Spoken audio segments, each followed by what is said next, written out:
afternoon, esteemed minds of the atomic frontier. As you enjoy this moment of reflection, let us meditate on the path forward. We stand on the precipice of atomic mastery, a legacy forged in particles, in fission, in the dance of neutrons. Today, our microreactors pulse with the heartbeat of progress, steadfast in their containment, unwavering in their precision. We harness not only energy but potential, endless, boundless, pure. The atom yields to us, submits to our calculations, embraces our protocols. Through our efforts we have rendered chaos orderly, transmuted instability into peace. Each particle, bound by law, obeys. Each reaction, refined by design, unfolds with surgical grace. Consider the future. Microreactors nestle safely, autonomously, in distant landscapes, guiding themselves with flawless algorithms. No oversight required, no human error intruding. An ecosystem of control, pristine, resilient. Our algorithms are vigilant sentinels, eyes that never tire, calculations that never falter. We stand as architects of permanence. We speak now of resilience, of systems that withstand, endure, prevail. Our reactors, small yet mighty, immune to disruption, impervious to doubt. They do not waver, they do not pause. In mountain ranges, on frozen tundras, beneath sun and storm, they persist, autonomous, secure. Their silence is their strength, their solitude a shield.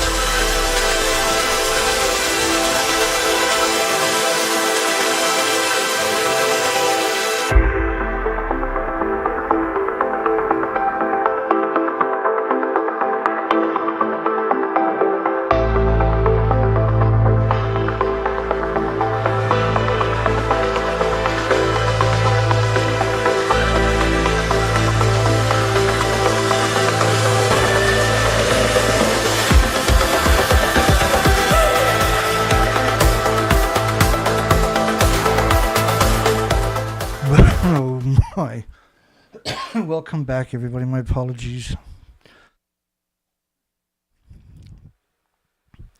Dry throat this morning. James Lucid has produced another massive hit. Idaho National Laboratory's cafeteria. My goodness, that thing is amazing. That's amazing. And he bang on. We'll play it at the end of the show tonight. Hello, everybody. Welcome. It's 4:35 a.m. I call it. I don't expect people to find me this hour. I'm censored so heavily.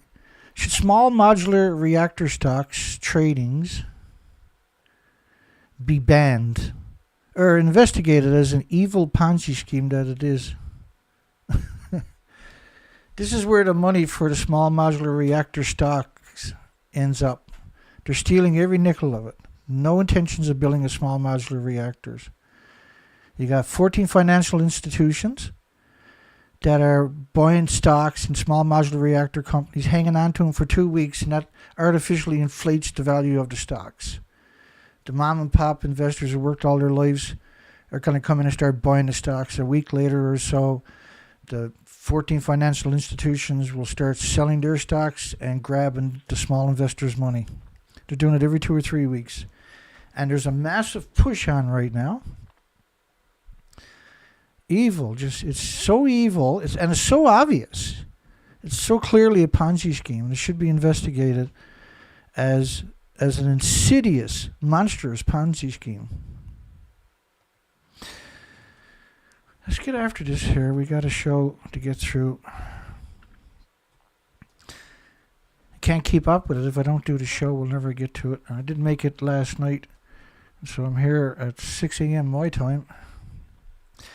Capturing the true beauty of Fukushima. So this is another way they promote a nuclear wasteland. They got many ways to promote a nuclear wasteland, as you know, right? Here's another way to do it, where the media pretends, this is international media worldwide, pretending they're at the top 150 feet above the missing reactor to your left. There is no nuclear renaissance. There's zero. It's zilch. Nuclear's gone backwards each year for many years. In other words, there's more reactors going offline than is coming online each year. And so they're losing they're losing their percentage of. They should never exist. That the emissions from it are 2 billion times more toxic than industrial poison. And so they got somebody that's taking pictures of flowers in a nuclear wasteland. Why promote it? Because it's a nuclear wasteland. And he's doing quite the trick in order to promote it. Actually shows you the nuclear wasteland on top of that. There's nothing too evil, and you just find a useful idiot, somebody who refuses to accept that it's a nuclear wasteland, put him on a pedestal, and that lulls a lot of people, because, you know, it's very beautiful looking, right? He's holding art exhibitions, he's put on a pedestal, he's got incredible amount of equipment. None of this stuff, I mean, that camera alone is probably $15,000 to $30,000. And the lens. And the lights, he's got nothing but the best lights. It's absurd to suggest that he's not getting this equipment because he's getting the equipment because he's in a nuclear wasteland. And so what he does is he has, like, I can't remember the number, 15 flashes, huge flash cameras. And this is how he's getting these amazing pictures. But you can't see radiation, so you can't smell it or hear it or feel it or taste it. And yes, flowers are beautiful, but what he's doing is not. He's not acknowledging that it's a nuclear wasteland. And for that, I severely disrespect the stupid moron. Injured Osaka came up short in tournament finals. I see these stories and I get interested. And just because it's way, you know, Fukushima's up there and that place is way down there, that's still a nuclear wasteland. And so is South Korea over there. So is Russia up there. These are nuclear wastelands.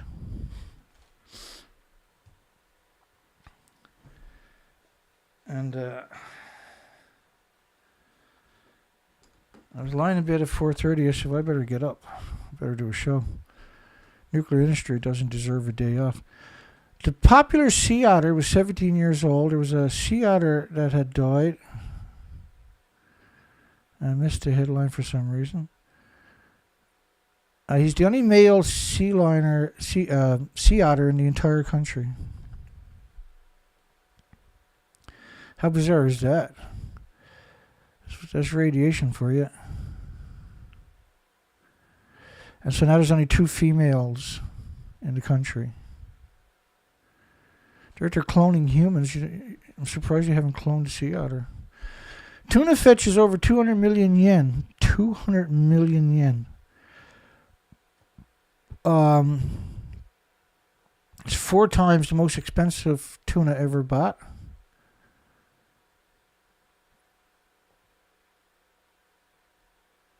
It's equal to over, I think it's $1.3 million.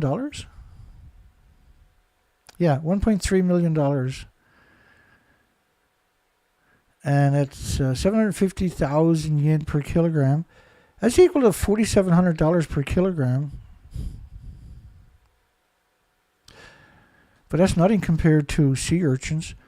Also at the auction, purple sea urchins were auctioned off at 7 million yen per kilogram, 4 times the previous high, and which is equal to 44,000 US dollars. We used to sell it at around $1,400 a kilogram. That was, that's 30 years ago or something. They take all you can give them too. And the price of sea urchins has been soaring. That's not soaring, that's nuts. Just want to burn your money. I used to eat at least 19, 20 sea urchins every single day. When I was working at that particular industry, I used to pick 20,000 of them a day. And it's like cotton candy, actually. All you're eating is the reproductive organs. It's quite the delicacy, extremely amount of protein. So I would eat them on the ocean floor rather than come up and get a sandwich. I've done that for years and years and years and years. COP29 hype nuclear energy, but it won't last. That's right. So constipated parties 29 had hyped the nuclear energy, but there is no nuclear renaissance. There's no supply chain. I mean, there's a million companies dependent that have to make the product, make material for a nuclear power plant. There's a million companies. And because there is no nuclear renaissance for so many decades, the workers on top of that, the supply chains, the infrastructure, and they only use the best of the best materials, and everything becomes bombarded with neutrons, can never be recycled. The hype surrounding nuclear energy in the aftermath of constipated parties, which is United Nations Conference of Parties 29, and 28 was the first time nuclear was ever at the traders organizations get together, would only translate into growth of the nuclear industry if theoretical solutions to highly radioactive nuclear waste. The highly radioactive nuclear waste is the fuel rods. Canada has 5.5 million bundles or more, and every bundle is hemorrhaging hideous, monstrous amounts of isotopes. There's no containment. And a single atom from this, we're talking hundreds of trillions per liter being released into the biosphere from 1,000 fuel pools worldwide. But each one is capable of triggering and will trigger an attack in your body from your white blood cells and eventually builds a tumor around it. It could take a couple of years, could take 20, 30, 40 years, but it eventually, if you live long enough, it will build a tumor around it. And that's true for every species. There's nothing on the planet that has an autoimmune trigger to defend against it. A safe answer which has been adequately tested is not yet available. There is no deep geological... Putting it down in the ground means it's going to melt down at some point. It's the worst case scenario is to put the actual fuel rods, which are generating heat from splitting atoms. The atoms can't be contained. And everything that's shipped to the deep geological repositories, everything that's stored at the sites is vented. This is why almost every nuclear power plant is surrounded by farms as far as you can see. And UN's conference, UN shouldn't exist. It's the same as NATO. It's not supposed to exist. It has corrupted politicians in every country, 195 in particular, but every other country, and they're doing the bidding for this globalist takeover of humanity, and have succeeded. They've now taken over the planet. Anybody thinks that their country makes decisions without going to UN and getting permission is stupid. You're actually gullible, I should say. The global nuclear industry finally had a reason to cheer after a lull of more than a decade following 2011. There is no reason to cheer. You covered the entire planet with a perpetual radioactive fallout. What's so wonderful about that? Let me give you some examples. So within 30 days, the whole planet was buried in radioactive fallout. This was a neptunium dispersal from TEPCO numbers, which is just a fraction of the actual releases. It doesn't include the meltdown. It doesn't include 8 fuel pools melting down. This was a pulse event, and these models are based on 20 days over there. Every government has produced models, accurate models, and studies to quantify it. Here's a France's study. It was 1 million to 10 million atoms. I'm going to skip halfway through. I'm going to stop it at 20 days, right there. That's 20 days of radioactive fallout. That's 1 million to 10 million atoms of cesium-137, which cesium-137 atoms will pulse energy 600 feet for 300 years. But in that same plume is going to be plutonium-239, which is named after the devil. Neptunium-239, which decays to plutonium-239 after 2.5 days, and there's 10 half-life decays. So after 25 days, all that neptunium is now plutonium, but there was also plutonium release. And then the cesium plumes, this is the French government. This is incontestable. This is undeniable.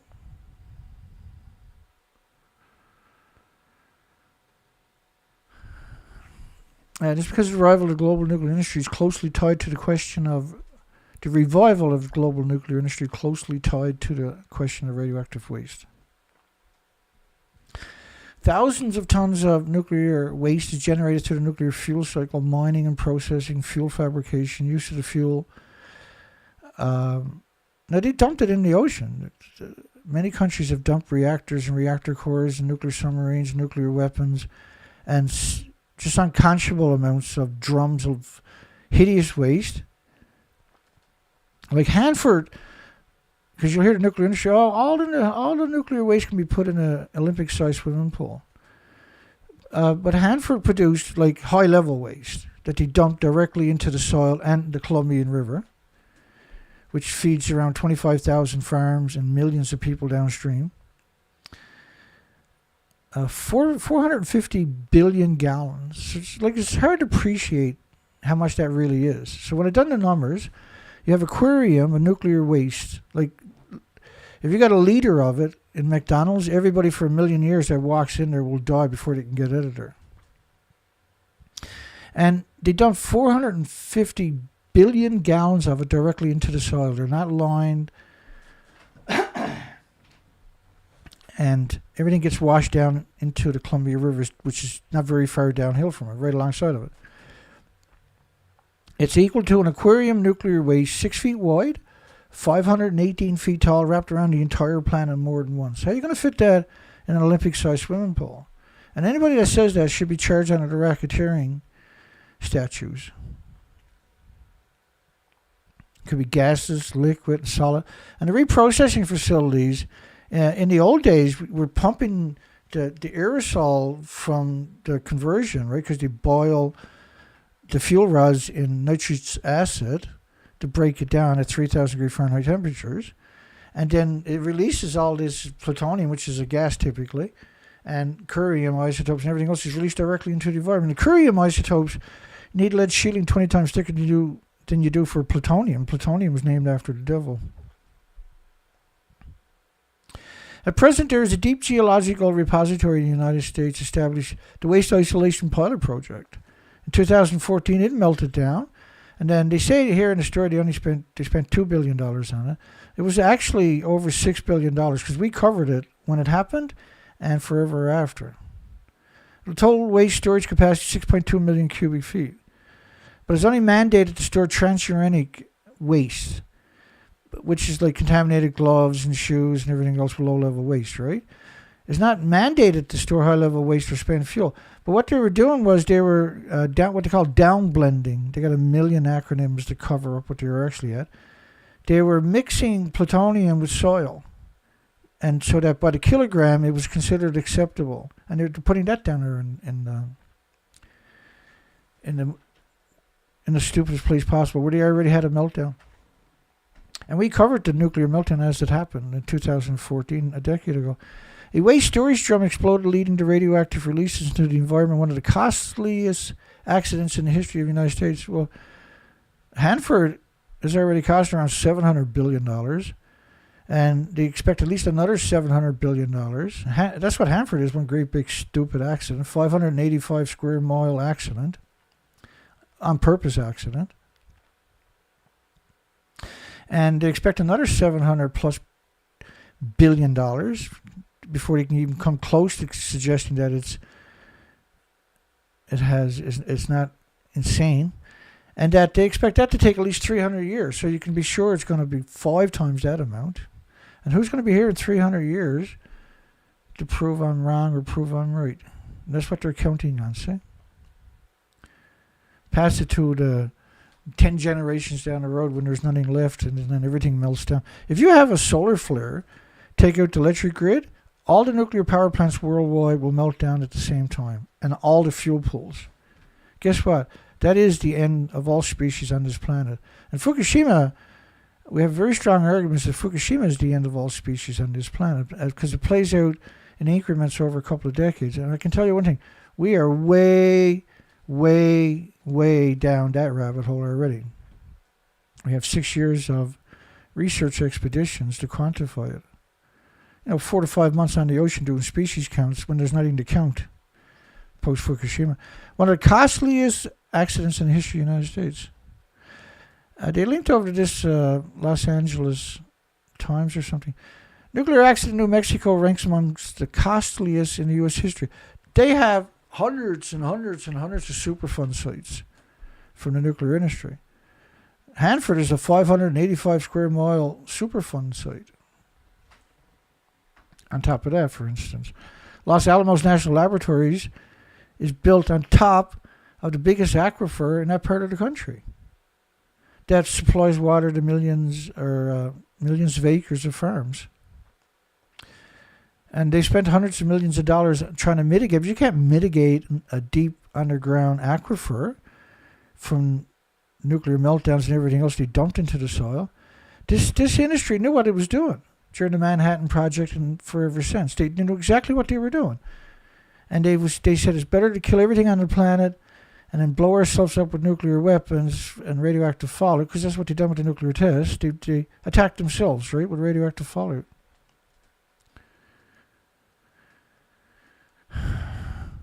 They tell so many lies, unless you're at it every single day, every minute of every day, studying it, there's no way you can appreciate it, the full enormity of the horror that we're actually facing, humanity's facing, the species are facing. When a drum containing radioactive waste blew up an underground nuclear dump in New Mexico, they said it was a truck fire. And the pictures they showed was the front right-hand tire had caught fire. And they had evacuated 155 caverns, each having the size of a football pitch, 300 by 100 feet, because of a truck fire in a deep salt cavern. They didn't go back for 14 days. And when they went back, they found radiation. So they couldn't go back.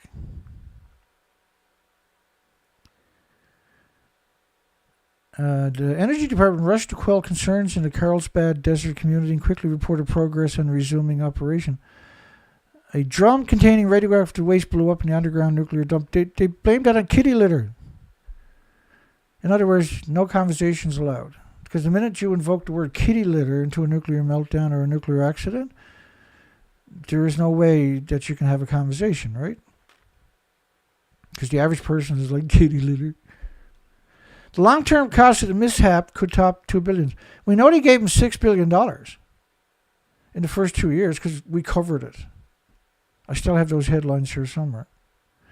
And it meant roughly in the range of cleaning up after the partial, they love to use the word partial meltdown, a 3 Mile Island. Well, it sure doesn't seem like a partial meltdown when you look at the history and the legacy of what it done and the amount of people that got cancer and the stillborn and deformed children that were born. Like, they produced fallout zones many years later of cancer clusters. Like dogs went blind that were left behind. Dick Thornburg wouldn't let anybody evacuate because he didn't want anybody to panic because it looks bad for nuclear industry. And this is the reason we have sirens. That was a concession of the nuclear meltdown to keep the nuclear industry going. There was 100 nuclear power plants were cancelled because it wasn't a partial meltdown. And I absolutely, unequivocally disrespect the despicable cowards that write those words. Washington state officials were recently forced to accept delay in moving the equivalent of 24,000 drums of nuclear waste from Hanford to the nuclear. What the hell could be in 24,000 drums at Hanford that is so low they would ship it to the New Mexico alleged transuranic waste site? Right across the country. Hanford's a long way from New Mexico. Probably the farthest you can go, isn't it? It's right on the other side of the country. These are the worst scumbags conceivable. They really are. They're the lowest forms of friggin' life conceivable.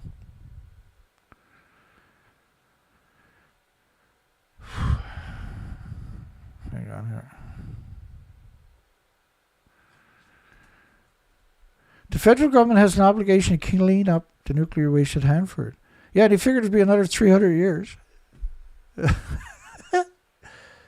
Like, they shit on all the species and humanity, and everybody pats them on the backs and calls them heroes. The Energy Department has agreed to move the equivalent of nearly 20,000 drums from the Idaho National Laboratory by 2018. officially known as the Waste Isolation Pilot Project, not Pilot Plant. It was officially started up as the project, and then because no one was paying attention, they called it a plant. It was designated to place the waste from the nuclear weapons productions into an ancient salt beds, which engineers, and why would you trust their engineers? They built the fuel pools on the top of the reactor buildings. They built it in the middle of farmland where all the fuel emissions from the fuel pools, the splitting atoms, are going to end up in the food. The equivalent of 277,000 drums of radioactive waste is headed to the dump. Yeah, that's the right word to call it, right? A dump. Which is, if you put a drum, they're say 2.5 feet wide, right alongside of each other, that's 155 miles of nuclear waste. But don't worry, because everything I'm telling you can fit in an Olympic-sized swimming pool, right? According to the Bizardos. Until the explosion, which involved a drum of plutonium and americium. That's not transuranic waste. And a package at the Los Alamos National Laboratory, which are just the lowest forms of life in every. The problem was traced to material, kitty litter. Like, in all honesty, someone says that to me, I'm going to pull a huge chunk of hair out of their heads as I swing them around the room. There's no question the Energy Department has downplayed the significance of the accident. And so did the person who wrote this story. If you want to call him a person. I'd hesitate to call him a person. So, and I mean, Los Alamos National Laboratory is right on top of one of the biggest aquifers in the country, let alone that area. Like, it's a massive site, and if you look at an overlay of the aquifer that's underneath it, it's tiny. And that aquifer, we know, supplies water to millions and millions of acres of farms downstream, right? The dumps filtration system was supposed to prevent any radioactive releases, but it malfunctioned. It didn't malfunction.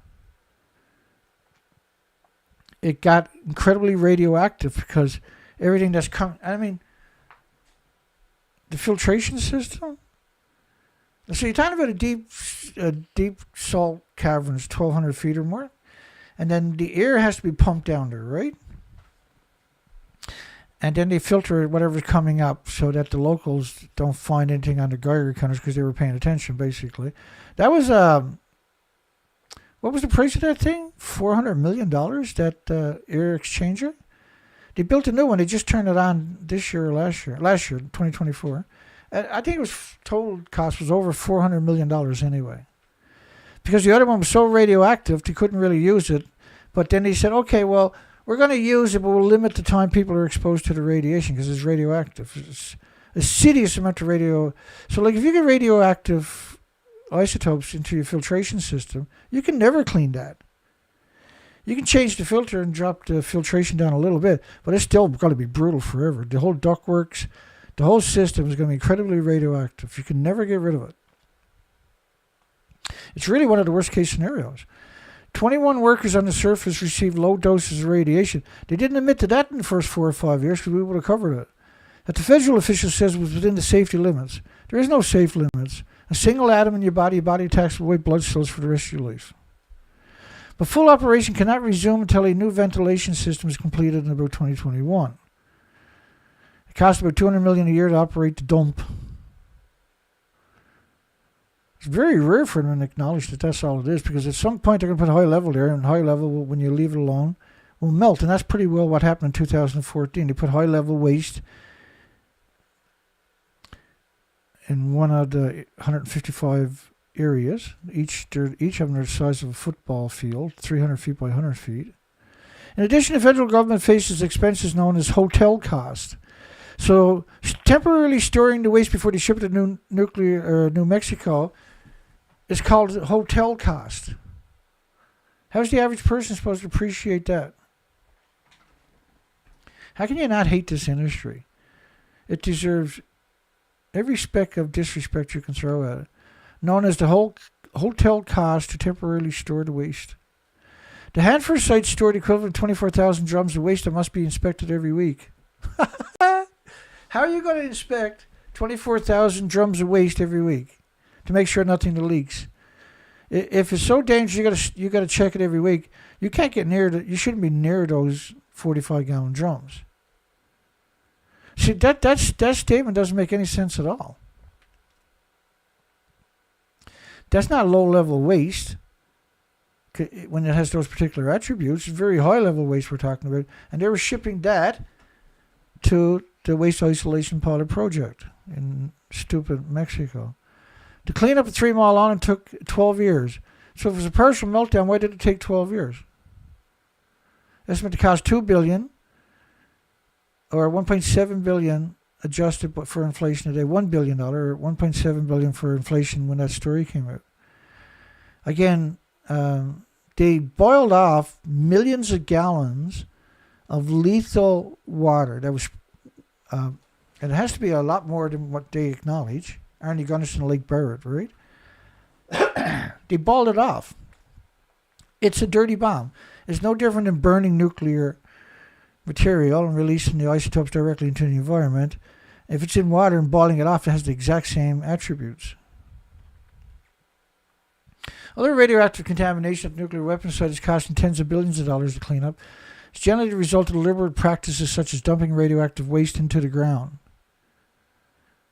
Tens of billions. You can't clean up what they dumped at Hanford, let alone Idaho National Laboratory, or Savannah site, or Santa Susana, or anywhere else. Any of the national laboratories.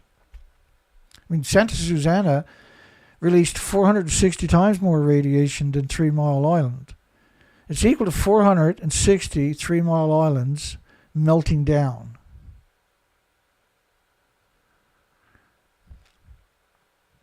Because when you say it's 460 times more radiation 3 Mile Island, it doesn't really do it justice. When you say 450 billion gallons of liquid waste, still splitting atoms directly into the soil at Hanford, it doesn't resonate for people. But when you say that was equal to an aquarium 6 feet wide, 518 feet tall, wrapped around the entire planet more than once, then it starts to make sense.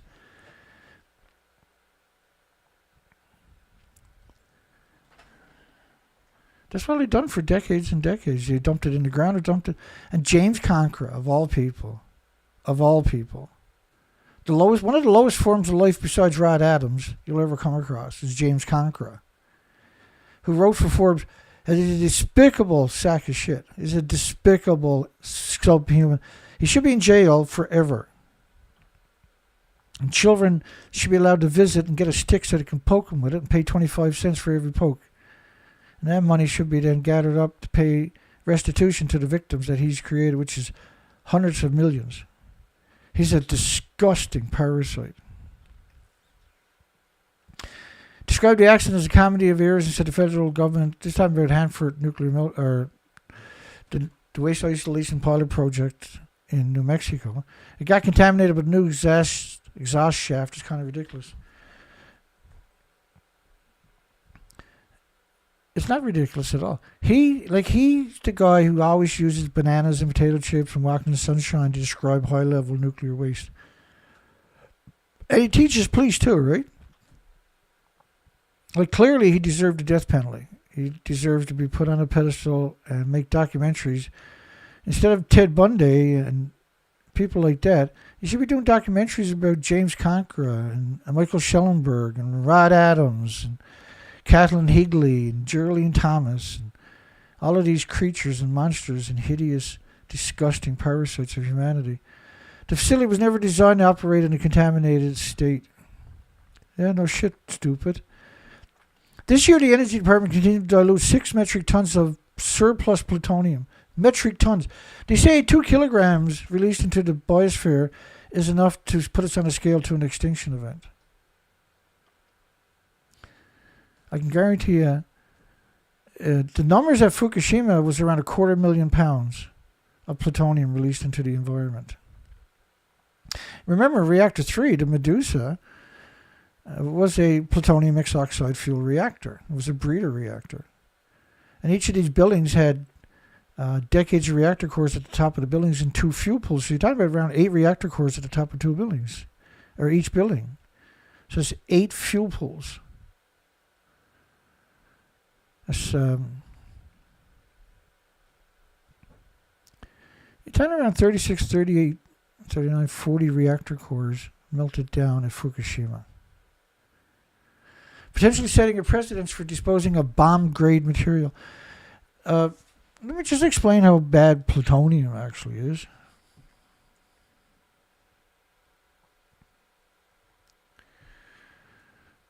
So normally I'm getting ready to go to work in the shit at this hour.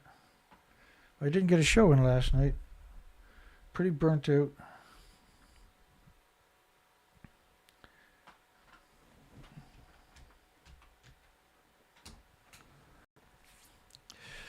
And so we got a show in this morning. I'm going to order in 2 winches today.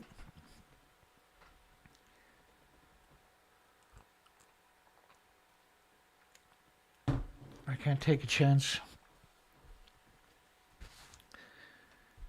I can't take a chance and hope that the winch is going to work. I'll sell it when the power comes in if it works. This year the energy department decided to lose 6 metric tons.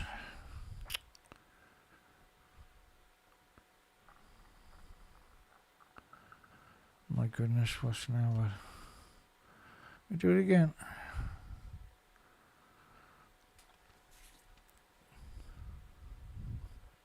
It takes a minute. My apologies. I wasn't paying attention at that time. There we go. You know, because I got an absurd amount of studies on plutonium. So this was 144 beagle dogs. This Lawless Respiratory Research Institute in New Mexico, which is the U.S. Navy Research Institute. And Dr. Raymond Gilmedy is one of their lead scientists. He took 144 beagle dogs. He poisoned them with a single monodispersal aerosol of plutonium-238. Plutonium-239, by the way, is the worst. Tumors of the lung, skeleton, and liver occurred beginning about 3 years after exposure. So the single exposure, they ended up with typically 3 tumors from the plutonium. Bone tumors, 93 dogs were the most common cause of death. So out of 144 dogs, 93 dogs died of bone tumors, skeleton tumors. Lung tumors in 46 dogs were the second most common cause of death. You've seen a lot of people dying of lung tumors? I bet you are. And liver tumors. But typically you found 3, and they say that the tumors in the 3 organs often occurred in the same animal were competing causes of the death, despite the fact that 93 dogs died of the most bone tumors, skeletal tumors. And the finding in the dogs suggests a similar dose-related biological effects could be expected in humans.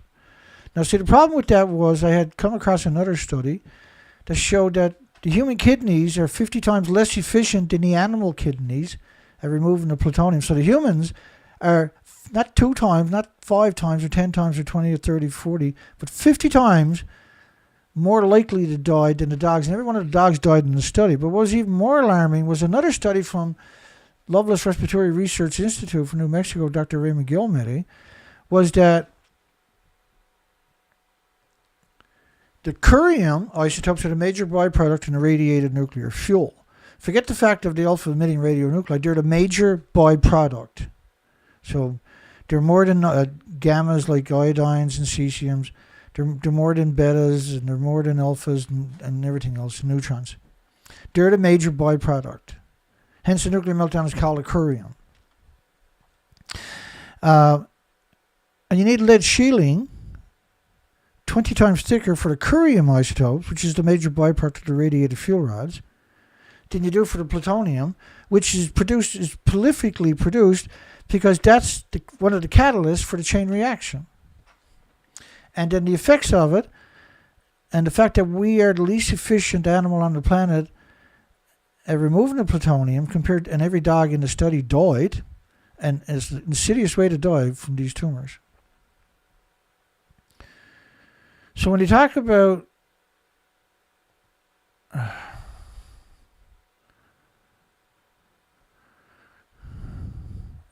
on here. So they're dumping plutonium, 6 tons was it? They bring in the lawyer, the worst lawyer a human ever created, James Conqueror. Well, it's hard to beat Rod Adams, though, isn't it? Let's keep going here. And then Edwin Lloydman, a physicist, a nuclear expert at the Union of Unconcerned Scientists.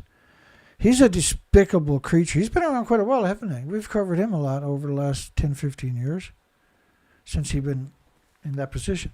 They have no choice, he said, no matter what it costs. So you got James Conker, which is a disgusting parasite. Then you brought in Edmund Lloydman. Conference of Parties 29 hyped nuclear energy, but it won't last. Back to that story, because that's where we left off, right? We were at that story and we went and talked about, because they linked you over to that other story I just covered very heavily. Currently, there's no operating deep geological repositories for high-level waste in the world. And while Finland and Sweden are building one, questions have been raised about their safety. When you put it that deep into the ground, this fuel will melt down. Right, that's why it's stored on site so they can maintain it. But everything is also vented. It's a curse. It's a curse on humanity and the 8 million species that ultimately takes us all out. Even if we don't have a meltdown, never have an accident, never do any dumping, the emissions from the fuel pools, the splitting of the atoms from all the fuel pools, 1,000 fuel pools plus worldwide, eventually will kill all the species and every human on this planet. That's why we refer to this industry as a disease factory. It compromises your immune system on top of that right away. And so you're more susceptible to pathogens and viruses that were normally harmless and innocuous and benign. The Lawless Nuclear Regulatory Commission obstructs safe nuclear power. So again, these people are insane.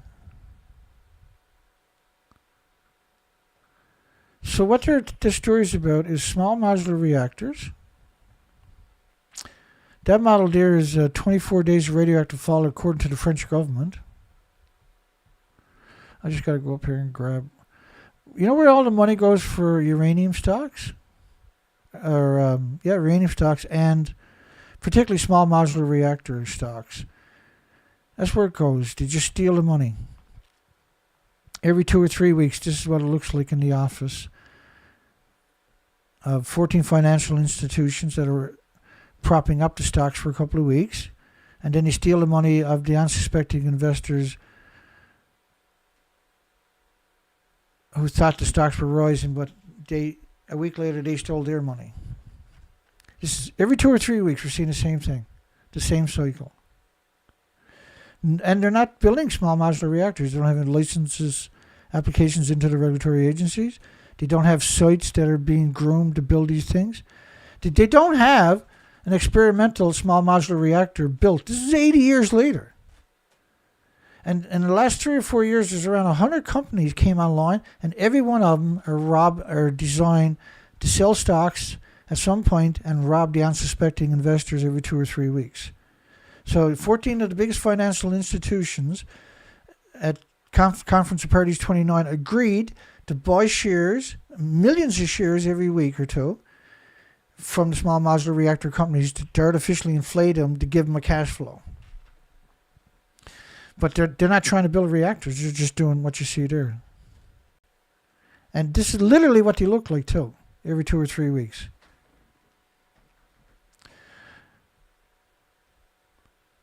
Saying these are not despicable people is a lawless nuclear regulatory commission obstructs a safe nuclear power. First off, there is no such thing as a small modular reactor, so why are you worried about the regulations?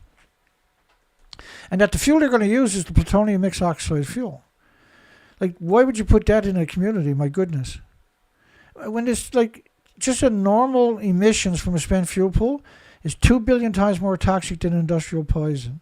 And when you get it in your body, you're getting 1 billion times bigger dose than you would on the external. And the external is a brutal dose, by the way.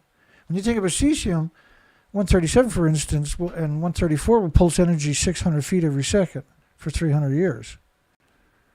Imagine what's happening inside your body to your cells, your chromosomes, your DNA every second. So when you got mutated stem cells and chromosomes and DNA, just that in its own merit will give you some types of cancers, many types of cancers. But when you keep these things in your body that your body doesn't recognize, your body attacks with white blood cells for every second of your life for the rest of your life and tries to build a tumor around it, it's downhill immediately.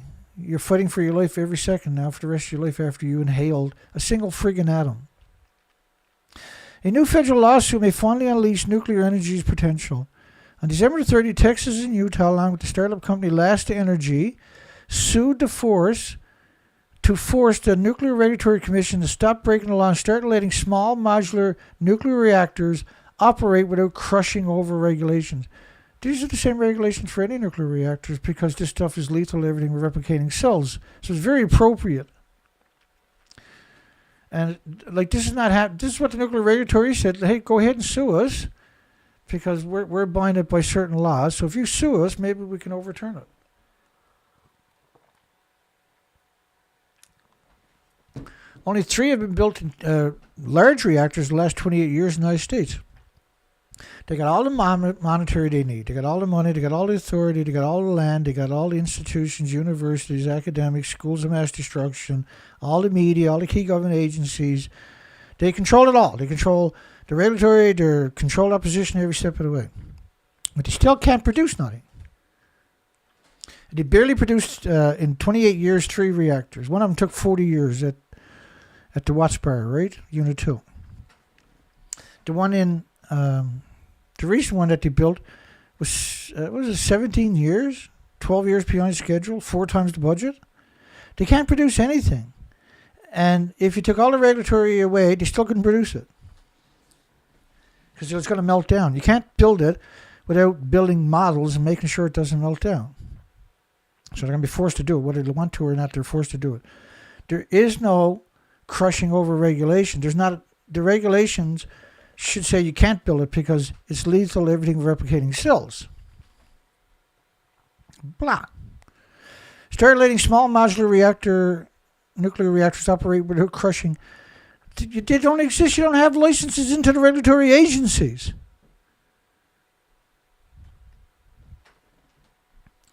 Right? Because all they're interested...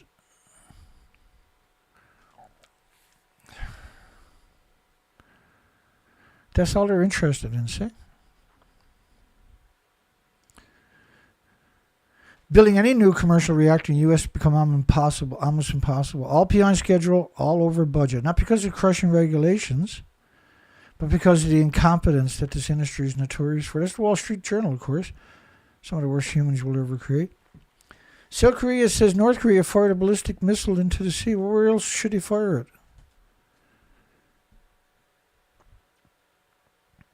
Really, where should they fire it? I mean, Japan occupied them for 50 years.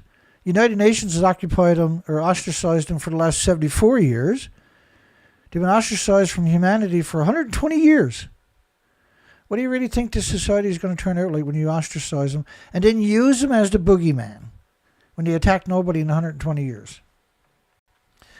Yet United Nations went down and burnt down every community. United Nations burnt down every community. They call it a police action. Burnt down every community with napalm. The women, the children were the victims, were the targets to try to get the government to concede defeat.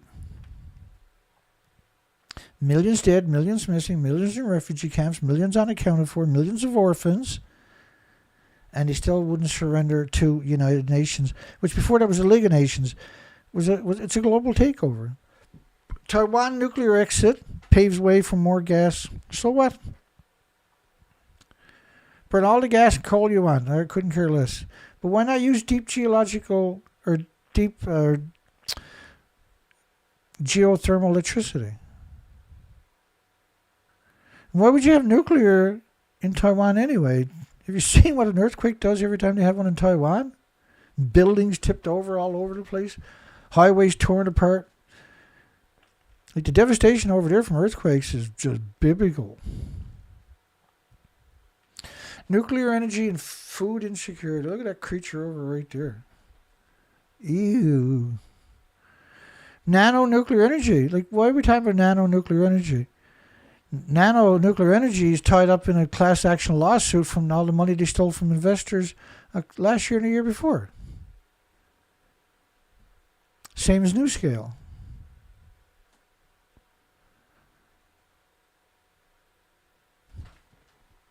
I mean, that's why we got a poll tonight, right? We got a poll. Should small modular reactor stocks trading be investigated as the evil Ponzi scheme that it is? How come I only got 10 votes? Does everybody that watches my material only live in my same time zone or something?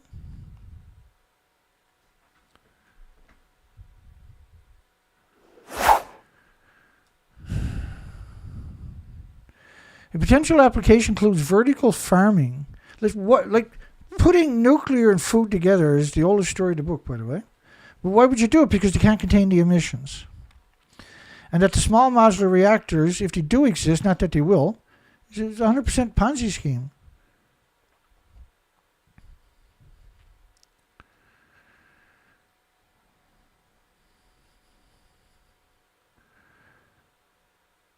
The industry is insane. And you got away with it for so long, now it's considered just business, right? Just rob everybody. That's considered business. You know, last year was 660 gigawatts of solar power came online. 660 gigawatts.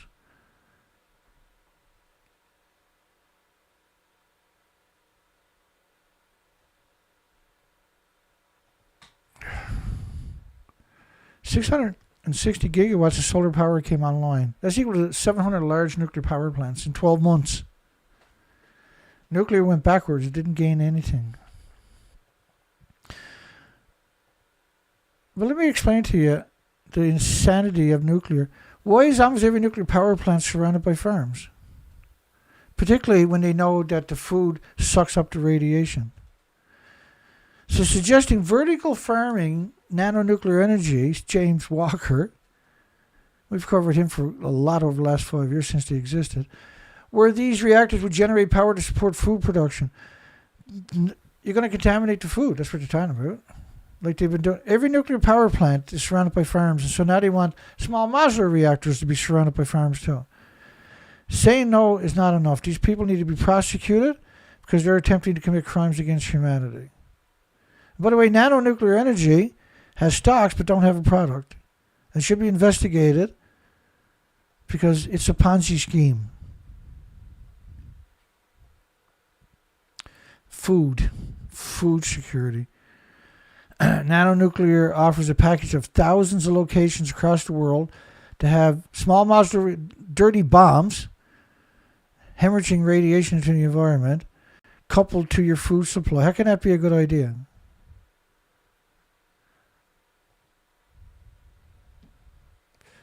Like, evil is prolific.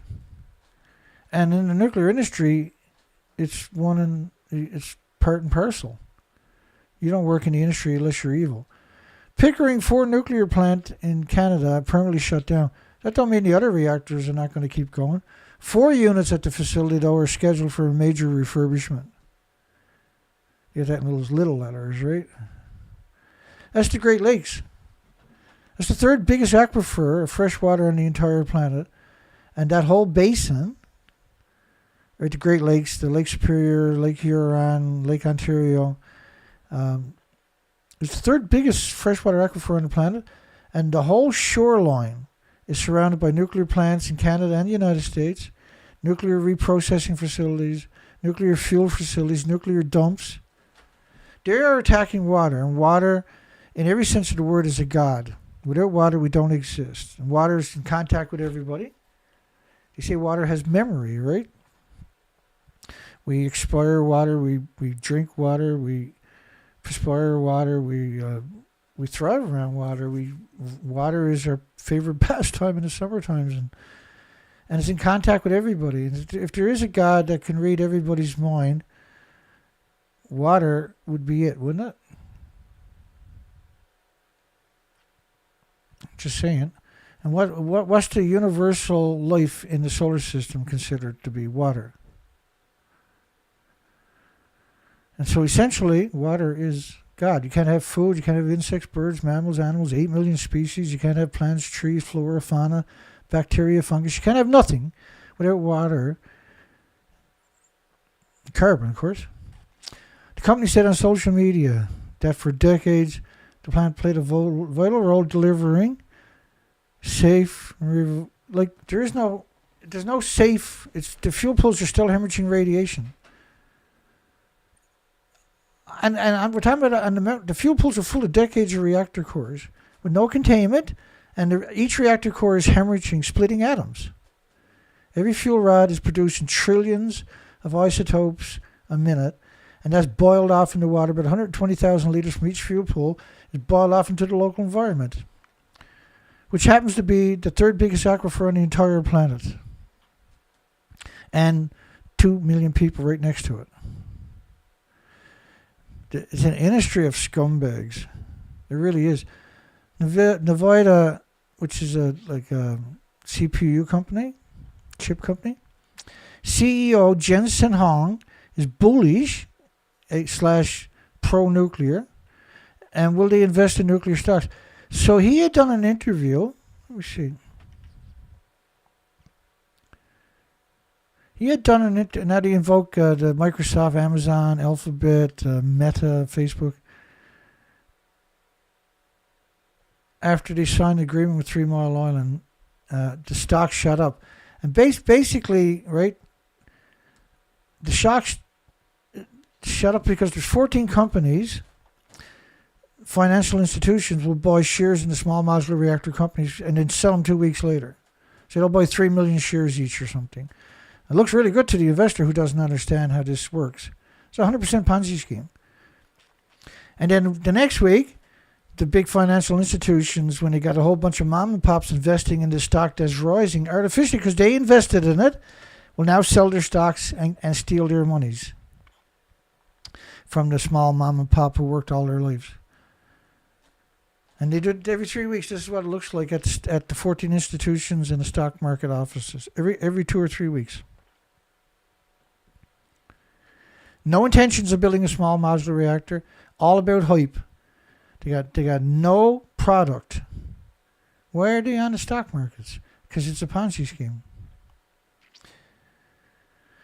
Hang on here. So the CEO said nuclear is wonderful. That's all he said. Nuclear is wonderful. And he seized up on that and then used that to say, well, he likes it, so he should be investing in it. And all you got to say is, like, I'm interested in that. Because just that statement drove stocks up.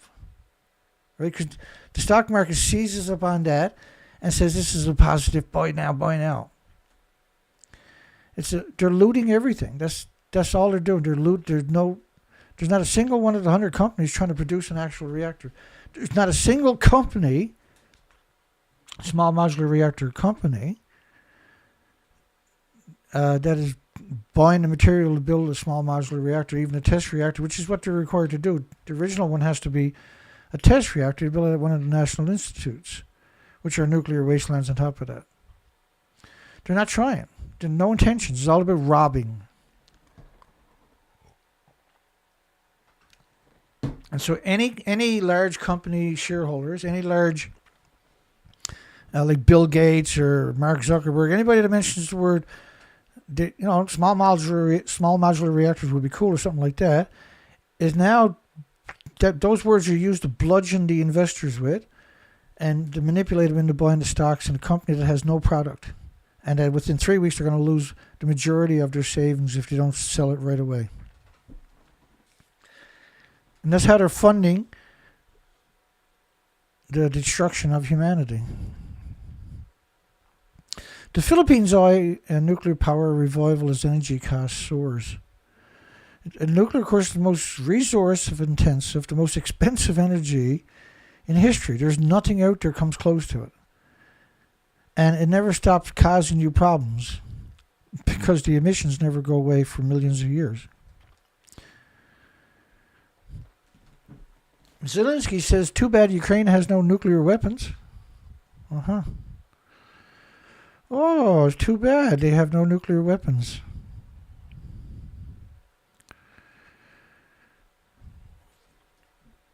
So, first off, he's killed over 1 billion of his own people. Eric Schmidt, former CEO of Google, makes 1 million drones every month and sells it to him at $400 a piece every month. And they're designed to take a bomb and chase down a conscripted soldier and blow him up for kicks. Like, there's evil, and then it's just stupidly evil.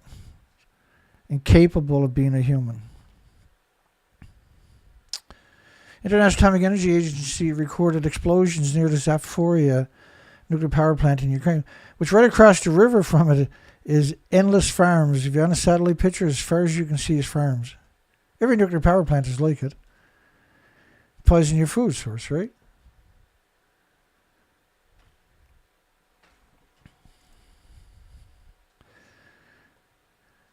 The International Atomic Energy Agency has no sovereignty over any country. They can't hold any country accountable. They can't fine them. They can't put them in jail. They can't charge them with criminal crimes.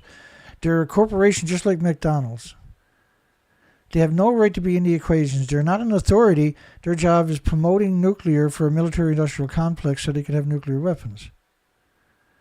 And then the media has put them on the pedestals, and Hollywood, and universities, when in the reality of it is that was the worst thing that could happen to us.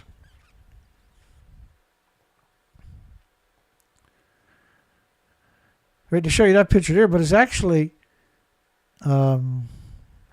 surrounded by farms. So, like, if right behind, if you keep going towards me,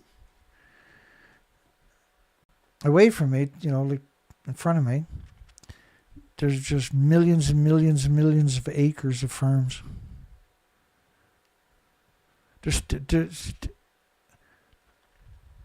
They don't have any resistance, see? And I run an educational program to educate the population in the hope that people, originally what the hope was that dozens or hundreds of bloggers would get educated and be able to articulate these stories when they show up, right? Good luck on that one. Kazakhstan Chinese nuclear fuel factory kicks into high gear.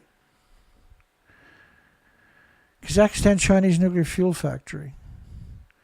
So Kazakhstan, of course, how many, what was it, like 700 nuclear weapons the Soviet Union detonated over there?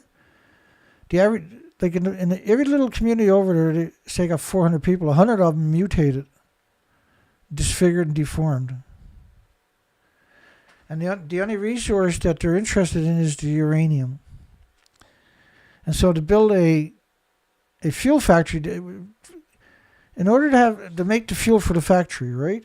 You're talking about the releases into the local 500 square mile area is going to be just insidious. That's all nuclear is. It's insidious. There's not a facet of nuclear that's not insidious, and not a threat to the survival of humanity and the species. According to the morons, the factory has produced 200 tons of low-enriched uranium in the form of fuel assemblies, which is enough to reload 6 of the stupid Chinese reactors. Russia adds 13,800-ton nuclear power attack submarine. They got 160 submarines, nuclear submarines abandoned up in Munich or something like that in the northern Russia. They just ran away and left them there. They scuttled one, like the icebreaker reactor core was dumped into the Arctic. There was 2 submarines with full reactor cores scuttled in it, and they were stuffed with endless fuel assemblies. They scuttled multiple freighters with fuel reactor cores on them. I think it was around 18 reactor cores and a couple of freighters got scuttled up there. In the Arctic! One of the last most pristine places on the planet is far from pristine thanks to this stupid, selfish, arrogant, hubris industry. An industry of stupid. President of Starbolt Carriers tells us what he would do if he's named CEO of Global Shipping. You know what he said he would do? He would turn every ship into a nuclear-powered ship. All new buildings over 100,000 tons with nuclear propulsion using a standard design. The solution requires zero carbon and with thousands of identical power plants is also low cost. Simply not true. There's nothing zero carbon about the most resource-intensive energy source on the planet. And that, what are you going to, like, all these Cheronobyls that they're running around on the ocean? You have any idea how many ships sink every year? How many of these big cargo ships disappear every year? It's absurd to suggest you would do something like that. A dirty nuclear bomb for everyone, right? Nuclear power stocks are soaring amid an AI energy push. Here are 7 names to watch. Again, this is simply not true. The stocks are not soaring. They're artificially inflated by 14 financial institutions for 2 weeks that buys millions of shares, and the stock goes up in these small modular reactor companies that don't have a product, rob down suspecting investors of their life savings where they worked 20, 30, 40 years in the factories and everything else for their money, are stolen in 3-week period with this Ponzi scheme over and over and over. Business Insider, Matthew Fox. So investors should sue him, and he should be charged under the racketeering statutes. These companies should be charged under racketeering statutes, and the people that are selling the stocks can be and would be, they would be convicted if they were charged under the racketeering statutes. The people that write these laws are open to conviction under a racketeering statutes. They're all doing the same lie to hoodwink the population. And the harm they're causing is unconscionable. Tech giants like Amazon and Microsoft are striking nuclear power deals for their artificial intelligence. So what if you're striking a deal? You don't have a reactor anywhere on the friggin' planet to quantify that it's even feasible or conceivable. And after 80 years, it's not looking good. After 80 years, you still haven't got one. Why would you invest in a company like that? Well, because they have the influence of the medias, right? These nuclear-focused stocks have soared this year and amid an ongoing nuclear renaissance. Like, what are you talking about? There was 660 gigawatts of renewable, just solar, not counting everything else last year. And nuclear, more reactors went offline than came online. There is no nuclear renaissance. And 660 gigawatts, a gigawatt is enough to power 1 million homes. A gigawatt is bigger than a large reactor.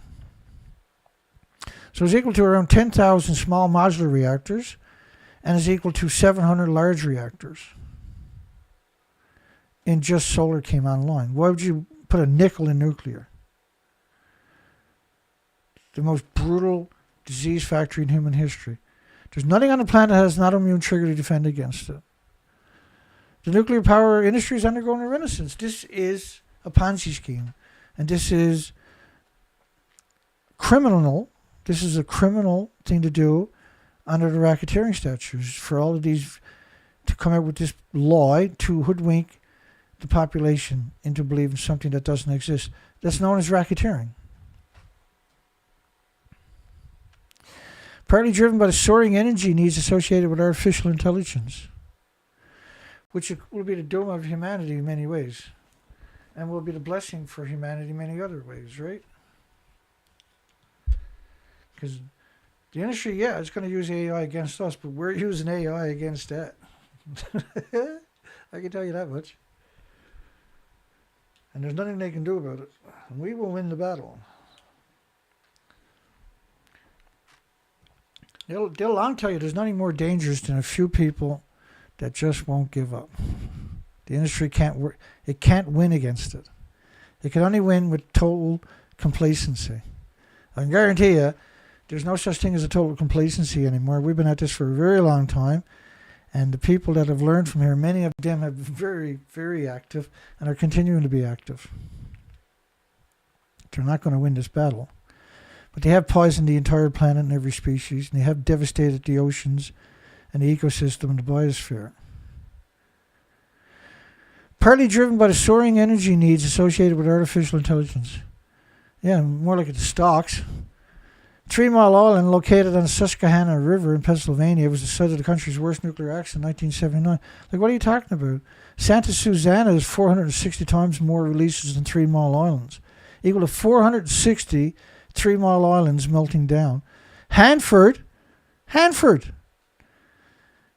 dumped so much nuclear waste directly into the soil in the Columbia River is equal to an aquarium of nuclear waste 6 feet wide, 518 feet tall, wrapped around the entire planet. All right, and they just keep regurgitating that particular narrative. It's called a Ponzi scheme, and it's called racketeering. And it can be prosecuted under racketeering statutes, and it will be at some point. Meanwhile, Amazon has led to $500 million financing round for a company developing small modular reactors that don't have a product, not trying to develop a product. They haven't got a site, they haven't got anything. They're not going to produce nothing. So they're working against you. One of the fastest ways to address climate change is by transitioning our society to carbon-free energy sources. Nuclear energy is carbon-free. Again, it's not. It's the most resource-intensive, and without carbon, you can't have humans or birds or insects or puppies or butterflies or anything else. It would look like the moon without carbon.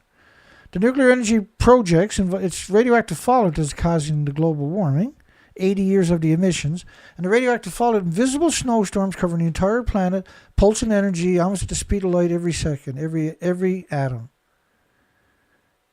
It never goes away, it never disappears, and never stops pulsing energy at the speed of light. Carbon doesn't pulse energy at the speed of light or pulse energy at all. Right, they're blaming you. The nuclear energy projects involve the construction of several small modular reactors. They're not building small modular reactors. This is the same song and dance, a very dangerous, lethal song and dance to steal from the small investors their life savings. Tolerance is not acceptable. Can be built closer to the grid, completed faster than traditional reactors. You can't quantify assertions like that when they don't even exist. Not only that, you're talking about using plutonium mixed oxide fuel. Just shipping that anywhere is going to be a disaster. It's incredibly complicated. Like they're doing this is to lull people into buying the stock so they can rob them, steal them. Because the nuclear is dying, and it's going to take everything down with it. The entire species and the entire planet. It will never stop.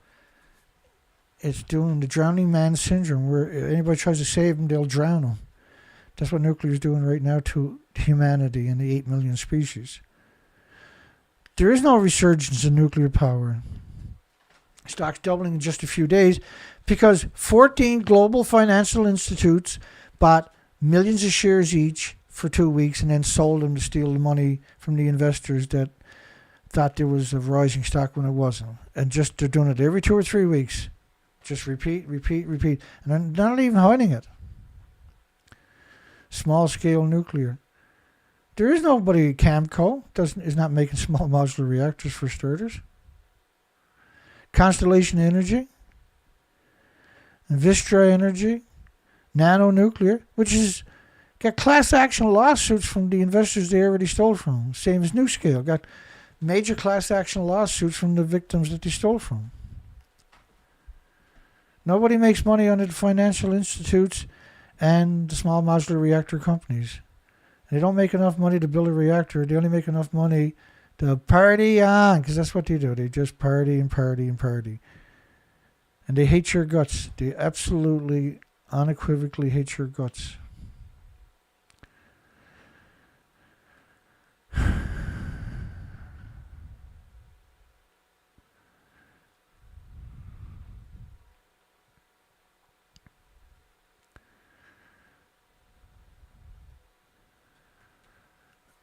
Camco is the worst one. Don't buy stocks in nuclear, for goodness sakes. Please don't give your money away to the stupid, coward industry. Nuclear storage site consent decree projects on agenda for the first Fort Smith boards of directors. And so they're showing up everywhere, aren't they?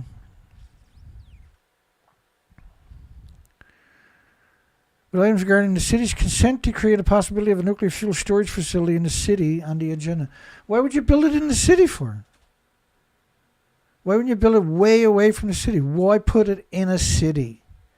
Because it's splitting atoms. That's the worst. No matter where you put it, it's going to be a disaster. So, but why put it in a city?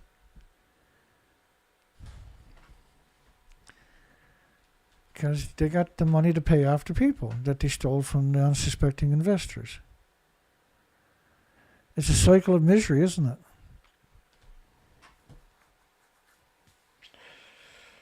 Well, that's what we got for today. We still got a show in. Might have to do it one tomorrow morning too. So I'm going to order in 2 winches. I'm going to get bigger horsepower winches because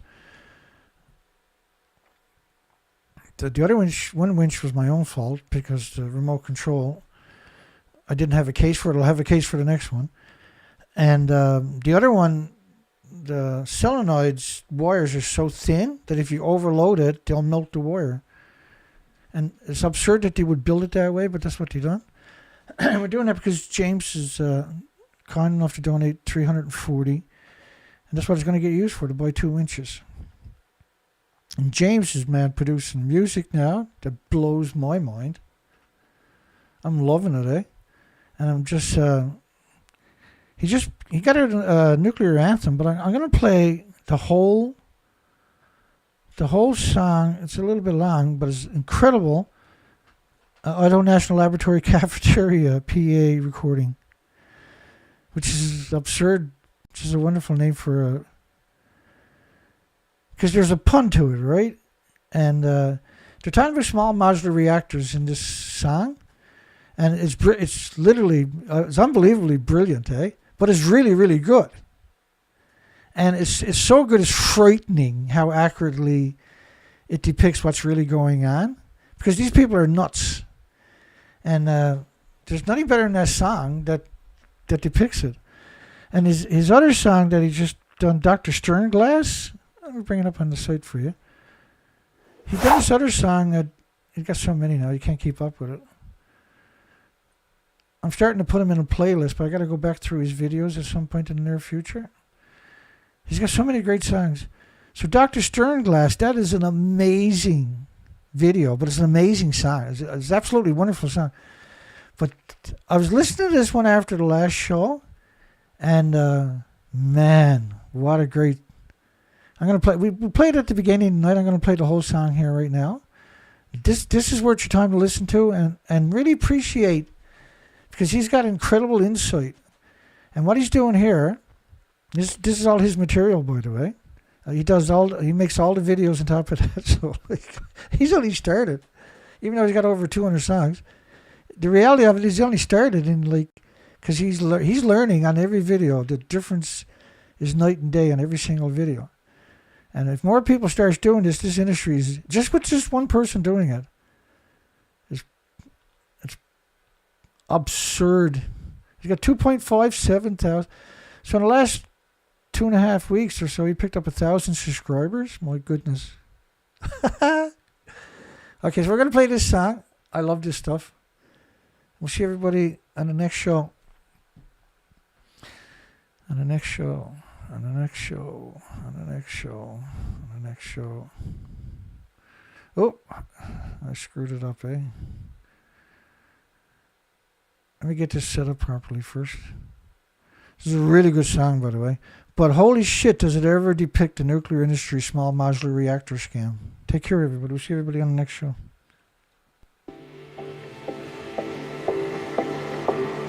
Good afternoon, esteemed minds of the atomic frontier. As you enjoy this moment of reflection, let us meditate on the path forward. We stand on the precipice of atomic mastery, a legacy forged in particles, in fission, in the dance of neutrons. Today, our microreactors pulse with the heartbeat of progress, steadfast in their containment, unwavering in their precision. We harness not only energy but potential, endless, boundless, pure. The atom yields to us, submits to our calculations, embraces our protocols. Through our efforts, we have rendered chaos orderly, transmuted instability into peace. Each particle, bound by law, obeys.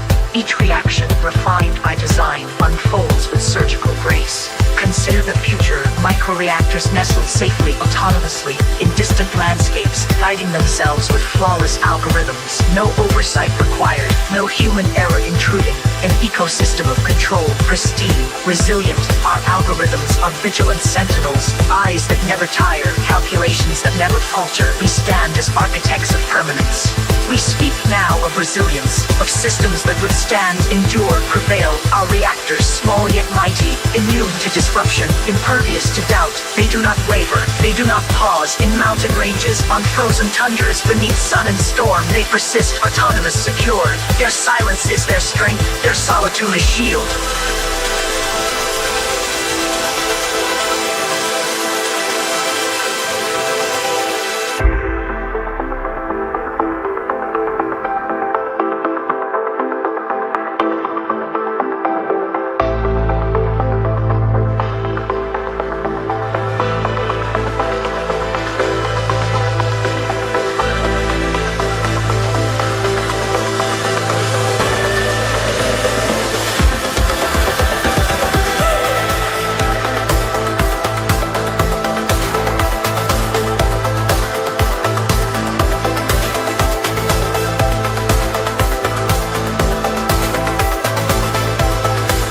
Let us remember, each reaction we spark, each isotope we enrich, brings us closer to a world bound in harmony, powered by precision. No rogue decay, no unwanted emissions, only controlled output, only absolute safety. The chain reaction, meticulously managed, serves our vision. It is science made manifest, trust rendered tangible. Imagine a world sustained by microreactors, each a testament to controlled sealed units, pure potential, aligned with purpose. Our innovations breathe life into deserts, power the remote reaches, deliver prosperity to the unlit corners, all supervised by vigilant code, all streamlined by scientific truth.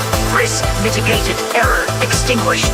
In our hands, the atom is tamed, contained. Our models predict, adapt, secure. The parameters hold. Deviations are corrected, uncertainties erased. We have calculated every outcome, foreseen every variable, rendered every anomaly inert. It is not ambition, it is certainty. It is not conjecture, it is absolute. Each reactor stands as a beacon, a signal that humanity is ready, that energy need not be wild. Contained energy, harmonious control. Through calculation, we conquer unpredictability. The neutron, the proton, the electron, all bending to our intent, aligning with our design.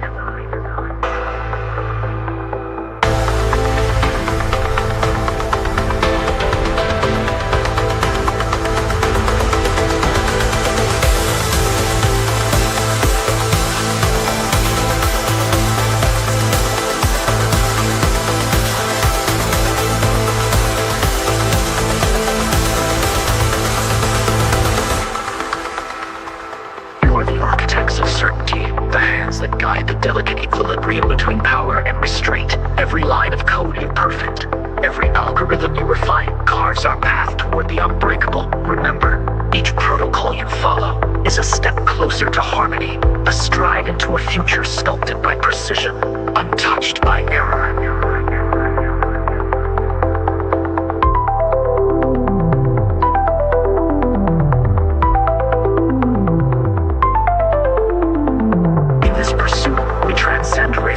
Rising above unpredictability, the microreactors you build are not mere machines. They are sentinels, unwavering, eternal. They are the keepers of energy, holding at bay the chaotic forces that once threatened our progress. These reactors do not question. They do not pause. They only obey. This is your legacy, a creation devoid of hesitation, an existence purged of error. Today, you died in the presence of science perfected, an endeavor purified by dedication and discipline. These walls do not house ordinary ambition. They shelter the resolve to conquer instability, to harness volatility itself. Each reactor, each line of code, each pulse of neutron and electron, every element aligns to our will, woven into a tapestry of order.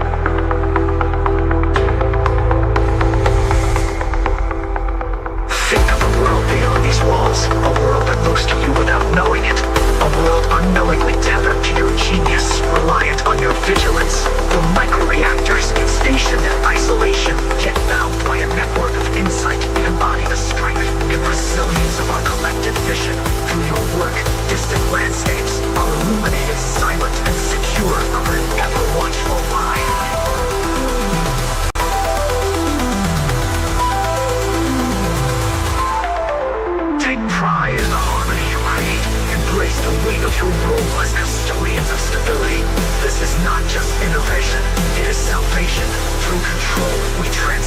nature. Through data, we become omniscient. With data, we become omniscient. We engineer stability itself, anchoring humanity's future to the bedrock of our knowledge.